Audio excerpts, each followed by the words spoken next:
नमस्कार साथीहरु, स्वागत छ तपाईहरुलाई मेरो युट्युब च्यानलमा। साथीहरु, आजको यो भिडियोमा चाहिँ हामीले गाडीको देब्रे साइड कसरी जज गर्ने भन्ने सिक्न गइरहेका छौं।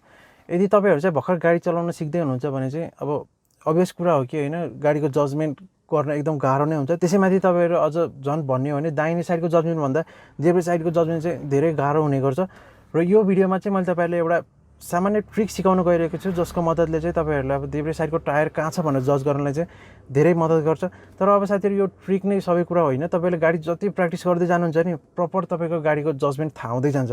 त्यसैकारणले धेरैभन्दा धेरै प्र्याक्टिस गर्नुस्, तपाईहरुलाई अभियसली अटोमेटिकली अब गाडीको टायरहरु कहाँ छ भनेर थाहा हुँदै जान्छ। तर यो मैले शेयर गर्ने ट्रिकले चाहिँ तपाईलाई अब गाडीको देब्रे टायर कहाँ छ भनेर जज गर्न चाहिँ धेरै हेल्प गर्छ। भिडियो सुरु गर्नुभन्दा पहिला चाहिँ यदि तपाईहरु मेरो युट्युब च्यानलमा नयाँ हुनुहुन्छ भने चाहिँ प्लिज सब्स्क्राइब गर्नु होला। यहाँ चाहिँ मैले driving related tips and tricks, अब कारको भिडियोहरु, मोटरसाइकलको भिडियोहरु पोस्ट गरिरहेको हुनेछु। सो ढिला नगरिकन आजको भिडियो सुरु गरौँ है त।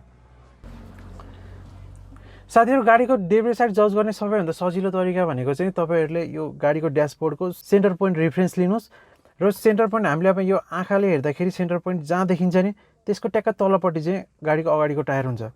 अब यदि हामीले यो रोडको पहेँलो रेखालाई रेफरेन्स लिने हो भने अब पहेँलो रेखा र यो ड्यासबोर्डको सेन्टर पोइन्ट जहाँनिर भेट भएको हुन्छ नि त्यहाँनिर चाहिँ यो गाडीको अगाडिको देब्रे टायर हुन्छ क्या। यसरी यो एकदम सजिलो तरिका हो गाडीको लेफ्ट साइड जज गर्ने।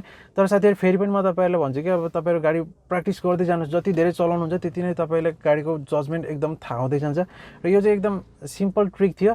साथीहरु, मैले तपाईहरुलाई अब सिकाउन त सिकाएँ कि अब गाडीको ड्यासबोर्डको सेन्टर पोइन्ट भनेको नै अब लेफ्ट टायरको पोजिसन हुन्छ भनेर। अब यो ट्रिकले चाहिँ काम गर्छ कि गर्दैन हेरौँ है त। अब यो रोडमा हेर्न सक्नुहुन्छ तपाईले, अब यो पहेँलो रेखा सिधा आएको छ हैन, यो पहेँलो रेखा चाहिँ ट्याक्क आएर यो गाडीको ड्यासबोर्डको ट्याक्क सेन्टर पोइन्टमा आएर भेट भएको छ। यसको अर्थ अब यो गाडीको अगाडिको टायर चाहिँ ट्याक्क पहेँलो रेखाको माथिपट्टि हुनुपर्छ है त हाम्रो ट्रिक अनुसार।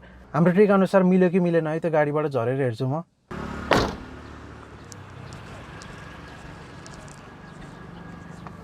र साथीहरु, यहाँ चाहिँ तपाईहरु देख्न सक्नुहुन्छ मैले ट्रिकमा भनेअनुसार नै गाडीको देब्रे टायर चाहिँ पर्फेक्टली यो पहेँलो रेखा माथि रहेको छ। यसको अर्थ कि हाम्रो ट्रिकले पर्फेक्टली काम गर्छ।